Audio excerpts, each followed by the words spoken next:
অধৰে জোৰানা প্ৰণয়ে লুৱানা উশাহে মেঘ চুমে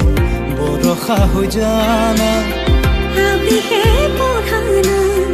দুচকুৰে ভাষা মন পক্ষী হৈ উঠে সমীৰতে জানা চেঁচা পগা